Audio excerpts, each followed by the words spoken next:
Underneath the flashing lights and the glossy covers, Jean Shrimpton harbored secrets darker than anyone could imagine. Journey beyond the frame into the wild world of an icon, her unseen photos, passionate affairs, and the shadows of a life less ordinary. Hushed beginnings, stories seldom shared. Let's journey back to the rustic lanes of High Wycombe, Buckinghamshire, where Jean Shrimpton's tale began, far from the world of flashing cameras. Born on a crisp November day in 1942, Jean was the essence of English countryside charm. The vast meadows and rolling hills of Buckinghamshire whispered tales of simplicity, shaping her early years. Here, in the serene backdrop, a young Jean dreamed, her aspirations seeming as vast as the open fields she knew. Educated at St. Bernard's Convent School in Slough, Jean's youthful days weren't just textbooks and timetables. She harbored a secret wish, a quiet ambition, one that seemed worlds away from the stony pathways of her school. As fate would have it, a serendipitous encounter with director Cy Enfield shifted her path. Although their initial collaboration for Mysterious Island in 1961 didn't pan out, it was Enfield who saw the spark in Jean and advised her to hone her skills at the Lucy Clayton Charm Academy's model course. Navigating the glittering maze of 1960s London, a young Jean Shrimpton was more than just a budding face in the modeling world. Behind the glossy magazine covers, she grappled with real-world challenges. The weight of her finances bore down on her, pushing her to borrow 30 euros from her mother. It was a tough hustle, with the city's unpredictable studio locations wearing down her trusty London AZ.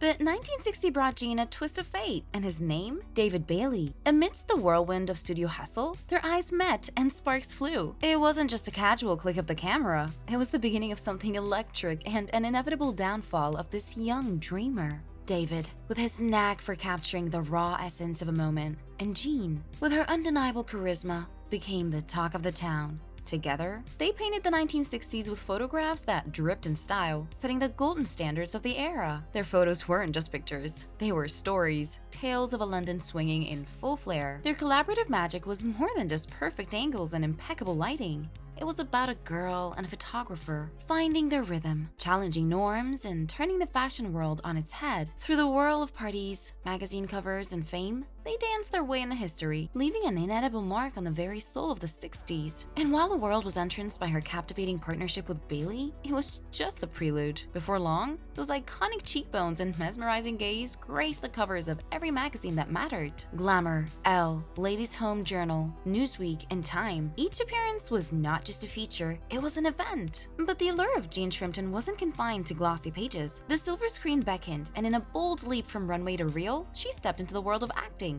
In Privilege, 1967, alongside Paul Jones, Jean showcased a versatility that few knew she possessed. It wasn't just about looking the part, she lived it, capturing hearts and enthralling audiences. The model had transformed and the actress was born. From the flashing bulbs of photo shoots, it's often easy to forget the uphill battles models face on their journey to stardom. For Jean Shrimpton, that journey was anything but conventional. Fresh out of Lucy Clayton's modeling school, armed with a contract and a list of photographers, Shrimpton, or as she cheekily named herself for the model directory, Jean Abbott Shrimpton, began her London conquest. Her intent? Not to be a mirror image of the reigning supermodel, Susie Parker, but to blaze her own trail. Shrimpton's early description of herself paints a vivid picture, a tomboyish figure likened more to ponies than glamorous models, gawky with cascading hair. This raw and genuine image was distinct from the era's norms. Fondly referred to as Shrimpy, she embraced her differences, championing individuality and originality in an industry that often dictated otherwise. In her own words, without faith in your own individuality and your own style, you risk becoming a mere puppet in the world of fashion. Yet, the road to success was not without its trials. The winter of 1960 brought with it financial strains. Despite loans from her mother and the modeling school, Shrimpton found herself in dire straits. She trekked across London, from studio to studio, guided by a well-worn AZ,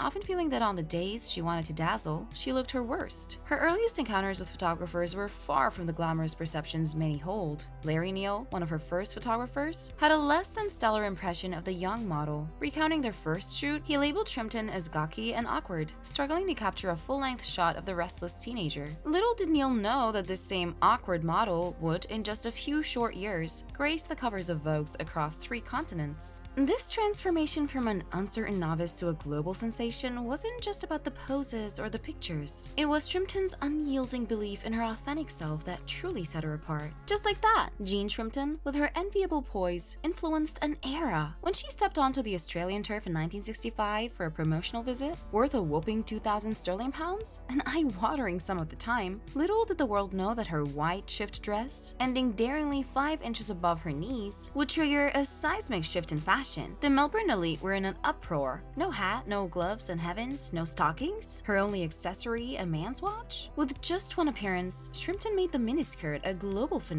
When those mesmerizing eyes gazed from a Revlon advertisement, donning a pristine Chantilly lace dress by Blast, the world didn't just want the lipstick she was promoting. They clamored for the dress. Minutes after the ad graced the drugstore counters, the world rang Revlon's lines. Not for the shade on her lips, but for the lace that adorned her form. Jean Shrimpton and David Bailey were the iconic couple of the 1960s. Together, they set London abuzz with their fiery romance. To many, they were inseparable. But behind the camera flashes and glitz, the relationship had its challenges. Bailey, ever the charmer, knew how to navigate the business side of their partnership, something that Jean later reflected on with a mix of bitterness and acceptance. In the bustling streets of New York, away from the camera flashes and London spotlight, Jean Shrimpton began to find her footing with photographer Jordan Kalfas. Their bond opened doors to a world rich in art and literature. She devoured works by literary powerhouses like Mailer and Ginsberg, broadening her horizons. Back in Britain, her heart and life took twists and turns. There were passionate stints with the rebellious poet Heathcote Williams and writer Malcolm Ritchie. Yet, Cornwall beckoned with its promise of a peaceful life. Here, Jean dabbled in antiques and turned her eye to photography, capturing the soul of local Cornish folks. Life was surprised when she learned the Abbey Hotel might be up for sale. She and her husband, Michael Cox, seized the opportunity. Their wedding, a down-to-earth celebration with fish and chips and bubbly. No grand guest list, just an intimate gathering. In the wild embrace of Cornwall, Jean carved a life far from her modeling days. She admits to a touch of melancholy but credits her new life, Michael and their son, Thaddeus, for grounding her and offering a sense of purpose.